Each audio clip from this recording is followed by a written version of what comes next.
जय श्री राधे भक्तों। आइए, स्वागत है आप सबका। तो आइए इस छोटी सी वीडियो में हम जानेंगे कि होलिका कौन थी, जिसके नाम से ये होली का पर्व प्रारंभ हुआ।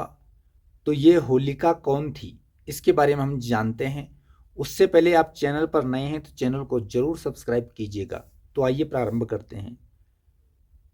एक कश्यप नाम के ऋषि हुए, आपने नाम सुना होगा, कश्यप ऋषि। उनकी कई पत्नियां थी, दिति, अदिति, दनु, काष्ठा।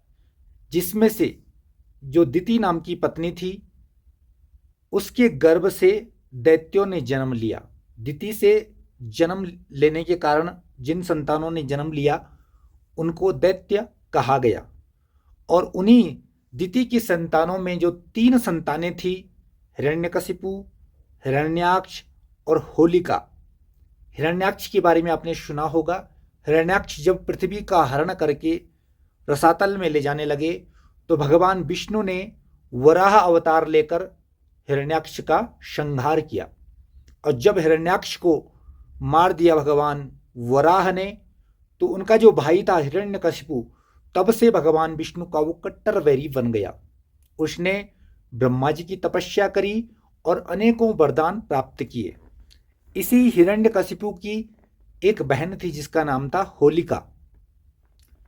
इस होलिका ने भी ब्रह्मा जी की तपस्या करी, ब्रह्मा जी को प्रसन्न किया और ब्रह्मा जी ने इसको वरदान दिया कि तुम अग्नि में नहीं जलोगी। लेकिन यह वरदान तभी काम करेगा जब तुम इसका प्रयोग धर्म रक्षा के लिए करोगी। जैसे यह वरदान होलिका को प्राप्त हुआ तो होलिका अहंकार में भर गई। उसके अंदर अहंकार आ गया कि अब तो मुझे अग्नि भी नहीं जला सकती। इधर हिरण्यकशिपु की जब संतानें हुई, उन संतानों में एक जो पुत्र थे उनका नाम हुआ प्रहलाद। बचपन से भगवान के भक्त थे, भगवान की पूजा करते, भगवान विष्णु की उपासना करते। ये सब देख करके हिरण्यकशिपु से सहन न होता था और उन्होंने प्रहलाद को मारने के लिए अनेक प्रयत्न किए। जब उनके सारे प्रयास विफल हो गए, तब उन्होंने अंत में होलिका से कहा कि होलिका, अपनी बहन को बुलाया कि तुम्हें अग्नि में न जलने का वरदान प्राप्त है, तो तुम क्यों ना इस प्रहलाद को अग्नि में जला दो। तो होलिका के अंदर तो वैसे ही अहंकार आ गया था। उसने कहा ठीक है भैया। और होलिका छोटे से प्रहलाद को लेकर के अपनी गोद में अग्नि जलाई गई।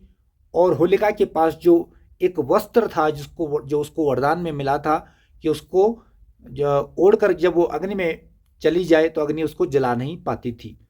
तो वो उसी वस्त्र को लेकर के होलिका प्रहलाद जी को गोद में लेकर के उस अग्नि में प्रवेश कर गई, जहां पर बहुत ही विकराल विशाल अग्नि प्रज्वलित की गई थी हिरण्यकशिपु के द्वारा। और जैसे ही होलिका प्रहलाद जी को लेकर के उस अग्नि के अंदर प्रवेश कर गई और जैसे ही बैठी तो उस होलिका का जो वस्त्र था वो उड़ गया और होलिका जलने लगी। और वो वस्त्र उड़ करके प्रहलाद जी के ऊपर आ गया और होलिका उसी अग्नि में जल करके भस्म हो गई। तो प्रहलाद जी के जो भक्त थे, उनके अनुयायी थे, उनको मानने वाले थे, भगवान को मानने वाले, उन्होंने बड़ी खुशी मनाई कि होलिका जो प्रहलाद को मार रही थी उसको जल गई, भस्म हो गई। तो खुशी मनाने के कारण उन्होंने उसी अग्नि की जो राख थी एक दूसरे पर फेंकी, एक दूसरे पर लगाई। और तभी से यह होली का पर्व प्रारंभ हुआ। और भगवान के भक्त इस प्रहलाद जी की रक्षा की खुशी में इस पर्व को मनाते हैं।